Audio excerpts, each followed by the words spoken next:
ನರೇಗಾ ಹೆಸರನ್ನ ಬದಲಾವಣೆ ಮಾಡಿರುವಂತಹ ವಿಚಾರಕ್ಕೆ ಸಂಬಂಧಪಟ್ಟಂತೆ ಕೇಂದ್ರ ಸರ್ಕಾರದ ವಿರುದ್ಧವಾಗಿ ಕಾಂಗ್ರೆಸ್ ಹೋರಾಟಕ್ಕೆ ಸಿದ್ಧವಾಗಿದೆ. ಹೋರಾಟದ ವೇಳೆ ಸಿಎಂಗೆ ಮಹತ್ವದ ಪತ್ರವನ್ನು ಬರೆದಿದ್ದಾರೆ ಉಗ್ರಪ್ಪ. ಬಿಎಸ್ ಉಗ್ರಪ್ಪ ವಿಧಾನ ಪರಿಷತ್ನ ಮಾಜಿ ಸದಸ್ಯರು. ಇವರು ಸಿಎಂ ಸಿದ್ದರಾಮಯ್ಯಗೆ ಒಂದು ಪತ್ರವನ್ನು ಬರೆದಿದ್ದಾರೆ. ಗ್ರಾಮ ಪಂಚಾಯಿತಿಗಳಿಗೆ ಅಂದ್ರೆ ಕಟ್ಟಡಗಳಿಗೆ ಗಾಂಧಿ ಹೆಸರಿಡುವಂತೆ ಪತ್ರವನ್ನು ಬರೆದಿದ್ದಾರೆ. ರಾಜ್ಯದ ಎಲ್ಲ ಗ್ರಾಮ ಪಂಚಾಯತ್ಗೆ ಗಾಂಧೀಜಿ ಅವರ ಹೆಸರನ್ನ ಇಡಿ. ಸಿಎಂ ಸಿದ್ದರಾಮಯ್ಯ ಅವರಿಗೆ ಪತ್ರವನ್ನ ಬರೆದು ಉಗ್ರಪ್ಪ ಈ ರೀತಿಯಾಗಿ ಮನವಿಯನ್ನ ಮಾಡಿಕೊಂಡಿದ್ದಾರೆ.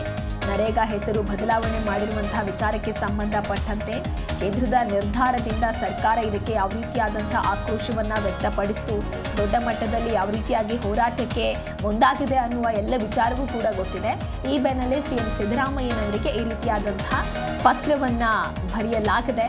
ಅದರಲ್ಲೂ ಕೂಡ ಗ್ರಾಮ ಪಂಚಾಯಿತಿಯ ಕಟ್ಟಡಗಳಿಗೆ ಗಾಂಧೀಜಿಯವರ ಹೆಸರನ್ನ ಇಡುವಂತೆ ಪತ್ರವನ್ನ ಬರೆದಿದ್ದಾರೆ. ರಾಜ್ಯದ ಎಲ್ಲ ಗ್ರಾಮ ಪಂಚಾಯಿತಿಗಳಿಗೂ ಕೂಡ ಗಾಂಧೀಜಿಯ ಹೆಸರನ್ನ ಇಡಿ. ಈ ಒಂದು ಪತ್ರಕ್ಕೆ ಈ ರೀತಿ ಮನವಿಯನ್ನ ಮಾಡಿದಾರಲ್ಲ ಏನು ಬಿಎಸ್ ಉಗ್ರಪ್ಪ ಅವರು, ವಿಧಾನ ಪರಿಷತ್ನ ಮಾಜಿ ಸದಸ್ಯರು, ಇದಕ್ಕೆ ಸಿಎಂ ಸಿದ್ದರಾಮಯ್ಯನವರು ಹಾಗಾದ್ರೆ ಯಾವ ರೀತಿಯಾದಂತಹ ಪ್ರತಿಕ್ರಿಯೆಯನ್ನ ಕೊಡ್ತಾರೆ ಅನ್ನೋದನ್ನ ಕಾದು ನೋಡಬೇಕಿದೆ. ಇನ್ನೊಂದು ಕಡೆ ನರೇಗಾ ಹೆಸರನ್ನ ಬದಲಾವಣೆ ಮಾಡಿದ್ದಕ್ಕಾಗಿ ದೊಡ್ಡ ಮಟ್ಟದ ಹೋರಾಟಗಳು ಮಾಡೋದಕ್ಕೂ ಕೂಡ ಈಗ ಸಕಲ ತಯಾರಿಯೂ ಕೂಡ ಆಗಿದೆ. ಈ ರೀತಿಯಾದಂತಹ ನಿರ್ಧಾರವನ್ನು ತೆಗೆದುಕೊಂಡಿರುವಂಥದ್ದು ಸರಿ ಅಲ್ಲ, ಸಮಂಜಸವಲ್ಲ ಅನ್ನುವಂತಹ ನಿಟ್ಟಿನಲ್ಲಿಯೂ ಕೂಡ ಸಾಕಷ್ಟು ಚರ್ಚೆಗಳು ಆಗಿತ್ತು. ಅದರ ಬೆನ್ನಲ್ಲೇ ಕೇಂದ್ರ ಸರ್ಕಾರದ ವಿರುದ್ಧವಾಗಿ ಕಾಂಗ್ರೆಸ್ ಹೋರಾಟಕ್ಕೆ ಸನ್ನದ್ಧವಾಗಿದೆ. ಇನ್ನೊಂದು ಕಡೆ ಬಿಎಸ್ ಉಗ್ರಪ್ಪ ಅವರು ಸಿಎಂ ಸಿದ್ದರಾಮಯ್ಯನವರಿಗೆ ಈ ರೀತಿಯಾಗಿ ಪತ್ರದ ಮೂಲಕ ಮನವಿಯನ್ನ ಮಾಡಿಕೊಂಡಿದ್ದಾರೆ. ನೀವು ಕೂಡ ಫೋಟೋದಲ್ಲಿ ಗಮನಿಸ್ತಾ ಇರಬಹುದು ಯಾವ ರೀತಿಯಾಗಿ ಪತ್ರವನ್ನ ಬರೆದಿದ್ದಾರೆ, ಪತ್ರದ ಮೂಲಕ ಮನವಿಯನ್ನ ಮಾಡಿದ್ದಾರೆ ಅಂತ ಹೇಳಿ.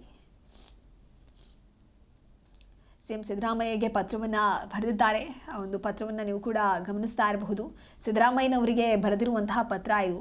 ಇನ್ನೊಂದು ಕಡೆ ನರೇಗಾ ಹೆಸರನ್ನು ಬದಲಾವಣೆ ಮಾಡಿರೋದಕ್ಕಾಗಿ ಕಾಂಗ್ರೆಸ್ ಸಾಕಷ್ಟು ಆಕ್ರೋಶವನ್ನು ಕೂಡ ವ್ಯಕ್ತಪಡಿಸಿತ್ತು. ಯಾಕೆ ಈ ರೀತಿಯಾದಂತಹ ನಿರ್ಧಾರವನ್ನು ತೆಗೆದುಕೊಳ್ಬೇಕು ಅನ್ನೋದಾಗಿ ಸಾಕಷ್ಟು ಪ್ರಶ್ನೆಗಳನ್ನು ಕೂಡ ಮಾಡಲಾಗಿತ್ತು. ಹಾಗಾಗಿ ಈ ವಿಚಾರ ದೊಡ್ಡ ಮಟ್ಟದಲ್ಲಿ ಸಂಚಲನಕ್ಕೂ ಕೂಡ ಕಾರಣವಾಗಿತ್ತು. ಸಾಕಷ್ಟು ಪರ ವಿರೋಧದ ಹೇಳಿಕೆಗಳೆಲ್ಲವೂ ಕೂಡ ಕೇಳಿಬರ್ತಾ ಇತ್ತು. ಈ ಬೆನ್ನಲ್ಲೇ ಉಗ್ರವಾದಂತಹ ಹೋರಾಟಕ್ಕೆ ಕರೆಯನ್ನು ಕೂಡ ನೀಡಲಾಯಿತು. ಕೇಂದ್ರ ತೆಗೆದುಕೊಂಡಿರುವಂತಹ ನಿರ್ಧಾರ ಸರಿಯಲ್ಲ ಅನ್ನುವಂತಹ ನಿಟ್ಟಿನಲ್ಲಿ ದೊಡ್ಡ ಮಟ್ಟದ ಚರ್ಚೆಗಳು ಆಯಿತು. ಇದೇ ಬೆನ್ನಲ್ಲೇ ಇದೀಗ ಗ್ರಾಮ ಪಂಚಾಯಿತಿಯ ಕಟ್ಟಡಗಳಿಗೆ ಹಾಗಾದ್ರೆ ಗಾಂಧೀಜಿಯವರ ಹೆಸರನ್ನ ಇಡಿ, ಜೊತೆಗೆ ರಾಜ್ಯದ ಎಲ್ಲ ಗ್ರಾಮ ಪಂಚಾಯಿತಿಗಳಿಗೂ ಕೂಡ ಗಾಂಧೀಜಿ ಹೆಸರನ್ನ ಇಡಿ ಅನ್ನುವಂತಹ ನಿಟ್ಟಿನಲ್ಲಿ ಸಿಎಂ ಸಿದ್ದರಾಮಯ್ಯನವರಿಗೆ ಉಗ್ರಪ್ಪ ಪತ್ರವನ್ನ ಬರೆಯೋದ್ರ ಮೂಲಕ ಮನವಿಯನ್ನ ಮಾಡಿಕೊಂಡಿದ್ದಾರೆ.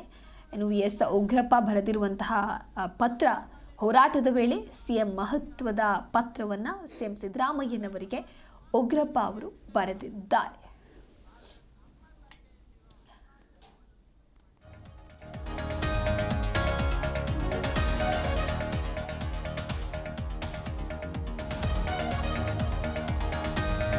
ಇನ್ನೊಂದು ಕಡೆ ವಿಶೇಷವಾಗಿರುವಂತಹ ಅಧಿವೇಶನ ಕೂಡ ಇದೆ. ಅಧಿವೇಶನ ಕೂಡ ಬಹಳಷ್ಟು ಕುತೂಹಲಕ್ಕೆ ಕಾರಣವಾಗಿತ್ತು. ಜನವರಿ 22 ಅಂತ ಹೇಳಿದ್ರೆ ಗುರುವಾರದಿಂದ ರಾಜ್ಯಪಾಲರ ಭಾಷಣದ ನಂತರದಲ್ಲಿ ಈ ಒಂದು ಅಧಿವೇಶನ ಕೂಡ ಆರಂಭ ಆಗಿದೆ. ನರೇಗಾ ಹೆಸರು ಬದಲಾವಣೆಗೆ ಆಕ್ಷೇಪಿಸಿ ಕರ್ನಾಟಕ ಸರ್ಕಾರ ವಿಶೇಷವಾಗಿರ್ತಕ್ಕಂತಹ ಅಧಿವೇಶನವನ್ನು ಕೂಡ ಕರೆದಿದೆ. ಹಾಗಾಗಿ ಸರ್ಕಾರ ಹಾಗೂ ಪ್ರತಿಪಕ್ಷಗಳ ನಡುವಿನ ಚರ್ಚೆಯೂ ಕೂಡ ಆರಂಭ ಆಗಿದೆ. ಹಾಗಾಗಿ ಅಧಿವೇಶನವೂ ಕೂಡ ಬಹಳಷ್ಟು ಕುತೂಹಲ ಕಾರಣವಾಗ್ತಾ ಇದೆ. ಇಲ್ಲಿ ಯಾವ ರೀತಿಯಾದಂತಹ ಚರ್ಚೆಗಳಾಗುತ್ತೆ, ಯಾವ ರೀತಿಯಾದಂತಹ ಹೋರಾಟಗಳಾಗುತ್ತೆ, ಇದಕ್ಕೆ ಸಂಬಂಧಪಟ್ಟಂತೆ ಯಾವ ರೀತಿಯಾಗಿ ಮಾತನಾಡಬೇಕು, ಚರ್ಚೆಯನ್ನು ಮಾಡಬೇಕು, ಹೇಗೆ ತೀರ್ಮಾನವನ್ನು ತೆಗೆದುಕೊಳ್ಬೇಕು ಅನ್ನುವಂಥ ನಿಟ್ಟಿನಲ್ಲಿ ಈಗ ಕರ್ನಾಟಕ ಸರ್ಕಾರ ಪ್ಲಾನ್ ಅನ್ನು ಮಾಡಿಕೊಂಡಿದೆ ಅನ್ನೋದರ ಕುರಿತಂತೆಯೂ ಕೂಡ ಒಂದಿಷ್ಟು ಕುತೂಹಲಕಾರಿ ಅಂಶಗಳಿವೆ. ಹಾಗಾಗಿ ಆ ಹೋರಾಟದ ನಂತರದಲ್ಲಿ ಹಾಗಾದ್ರೆ ಯಾವ ರೀತಿಯಾದಂಥ ತೀರ್ಮಾನ ತೆಗೆದುಕೊಳ್ತಾರೆ ಅನ್ನೋದನ್ನು ಕೂಡ ಕಾದು ನೋಡಬೇಕಿದೆ. ಈ ಕುರಿತಂತೆ ಮತ್ತಷ್ಟು ಮಾಹಿತಿಯನ್ನು ನೀಡಲಿದ್ದಾರೆ ನಮ್ಮ ಪ್ರತಿನಿಧಿ ರಾಜಪ್ಪ ಸುತ್ತೂರು ದೂರವಾಣಿ ಸಂಪರ್ಕದಲ್ಲಿ. ರಾಜಪ್ಪ, ನರೇಗಾ ಹೆಸರನ್ನ ಬದಲಾವಣೆ ಮಾಡಿದಂಥ ವಿಚಾರಕ್ಕೆ ಸಂಬಂಧಪಟ್ಟಂತೆ ಈಗಾಗಲೇ ಹೋರಾಟಗಳು ಯಾವ ಸ್ವರೂಪವನ್ನು ಪಡಿತಾ ಇದೆ ಅಂತ ಒಂದು ಕಡೆ ನೋಡಿದ್ರೆ, ಇನ್ನೊಂದು ಕಡೆ ಮತ್ತಷ್ಟು ಹೋರಾಟಕ್ಕೆ ಸಜ್ಜಾಗಿದ್ದಾರೆ. ಈ ಎಲ್ಲ ಬೆಳವಣಿಗೆಗಳ ನಡುವೆ ಬಿಎಸ್ ಉಗ್ರಪ್ಪ ಅವರು ಸಿಎಂ ಸಿದ್ದರಾಮಯ್ಯನವರಿಗೆ ಯಾವ ರೀತಿಯಾಗಿ ಪತ್ರದಲ್ಲಿ ಉಲ್ಲೇಖವನ್ನ ಮಾಡಿದ್ದಾರೆ? ದಿವ್ಯರಾಜ್, ಮನ್ರೇಗಾ ಹೆಸರನ್ನ ಬದಲಾವಣೆ ಮಾಡುವಂತ ಏನು ಕೇಂದ್ರ ಸರ್ಕಾರದ ಒಂದು ನೀತಿಯನ್ನು ಖಂಡಿಸಿ ಕಾಂಗ್ರೆಸ್ ಅವರು ಈಗಾಗಲೇ ವಿಶೇಷ ಅಧಿವೇಶನ ನಡೆಸ್ತಾ ಇದ್ದಾರೆ ಮತ್ತು ದೇಶಾದ್ಯಂತ ಹೋರಾಟವನ್ನು ಮಾಡ್ತಾ ಇದ್ದಾರೆ. ಮೊನ್ನೆ ದೆಹಲಿಯಲ್ಲೂ ಸಹ ಒಂದು ದೊಡ್ಡ ಮಟ್ಟದ ಹೋರಾಟವನ್ನು ಆಯೋಜನೆ ಮಾಡಿದ್ರು. ಈಗ 27ರಂದು ಬೆಂಗಳೂರಿನಲ್ಲೂ ಸಹ 27ರಂದು ಬೆಂಗಳೂರಿನಲ್ಲಿ ರಾಜಭವನ ಚಲೋ ಕಾರ್ಯಕ್ರಮ ಇಟ್ಕೊಂಡಿದ್ದಾರೆ.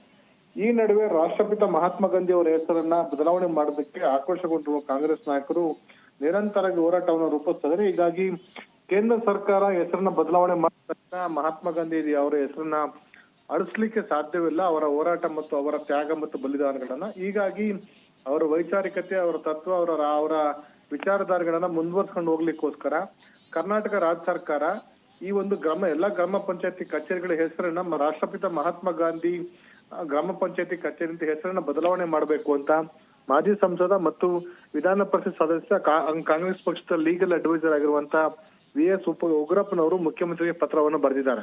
ಹೀಗಾಗಿ ಮುಖ್ಯಮಂತ್ರಿಗಳಿಗೆ ಬರೆದಿರೋ ಪತ್ರವನ್ನ ಅಂಗೀಕರಿಸುವಂತ ಮುಖ್ಯಮಂತ್ರಿಗಳು ಈ ಸಂಬಂಧಪಟ್ಟಂತೆ ಯಾವುದೆಲ್ಲ ಕ್ರಮಗಳನ್ನು ಕೈಗೊಳ್ಬೇಕು ಅಥವಾ ಇದ್ರ ಮುಂದಿನ ದಿನಗಳಲ್ಲಿ ಏನೆಲ್ಲ ಮಾಡಬೇಕು, ಈ ಒಂದು ಕಳೆದ ಶತಮಾನೋತ್ಸವ ಆಚರಣೆ ಮಾಡಿರುವಂತ ಸಂದರ್ಭದಲ್ಲಿ ಮಹಾತ್ಮ ಗಾಂಧೀಜಿ ಅವರು ಬೆಳಗಾವಿಗೆ ಬಂದಿದ್ದ ಅಥವಾ ಬೆಳಗಾವಿನಲ್ಲಿ ಅವರು ಅಧ್ಯಕ್ಷತೆ ವಹಿಸಿದಂತ ಕಾಂಗ್ರೆಸ್ ಅಧಿವೇಶನಕ್ಕೆ ಅವರು ಅಧ್ಯಕ್ಷತೆಯನ್ನು ವಹಿಸಿದ್ರು. ಆ ಒಂದು ಹಿನ್ನೆಲೆ ಶತಮಾನೋತ್ಸವ ಆಚರಣೆ ಮಾಡ್ತಿರೋ ಸಂದರ್ಭದಲ್ಲಿ ಕೇಂದ್ರ ಸರ್ಕಾರ ಬದಲಾವಣೆಯನ್ನು ಮಾಡ್ಕೊಂಡಿದೆ. ಹಾಗಾಗಿ ರಾಜ್ಯದಲ್ಲಿ ಅದ ಹೆಸರನ್ನ ಉಳಿಸೋ ಕಾರಣಕ್ಕೋಸ್ಕರ ಗ್ರಾಮ ಪಂಚಾಯತಿಗಳಿಗೆ ಮಹಾತ್ಮ ಗಾಂಧಿ ಗ್ರಾಮ ಪಂಚಾಯತಿ ಅಂತ ಹೆಸರನ್ನ ಇಡಿ ಅಂತ ಉಲ್ಲೇಖವನ್ನು ಮಾಡಿದೆ. ಈ ಸಂಬಂಧಪಟ್ಟಂತೆ ಮುಖ್ಯಮಂತ್ರಿಗಳು ಪರಿಶೀಲನೆ ನಡೆಸಿ ಅದನ್ನ ಕ್ರಮವನ್ನ ಕೈಗೊಳ್ತೇವೆ ಅಂತ ತಿಳಿಸಿದ್ದಾರೆ. ಹೀಗಾಗಿ ಈ ಸಂಘರ್ಷದ ವಾತಾವರಣ ಸನ್ನಿವೇಶದಲ್ಲಿ ಮತ್ತು ರಾಜ್ಯ ಸರ್ಕಾರ ಈ ಒಂದು ವಿಶೇಷ ಅಧಿವೇಶನ ಕರೆದಿರೋ ಸಂದರ್ಭದಲ್ಲಿ ಮುಖ್ಯಮಂತ್ರಿಗಳು ಈ ಒಂದು ವಿಷಯದಲ್ಲಿ ಘೋಷಣೆ ಮಾಡುವಂತ ಸಾಧ್ಯತೆ ಇದೆ ಅಂತ ಅನ್ನುವಂತ ಸಾಧ್ಯತೆ ಇದೆ.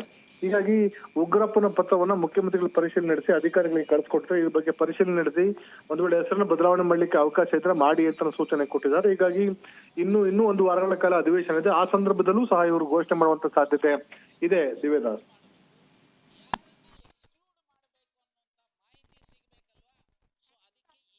ಮಾಹಿತಿಗಾಗಿ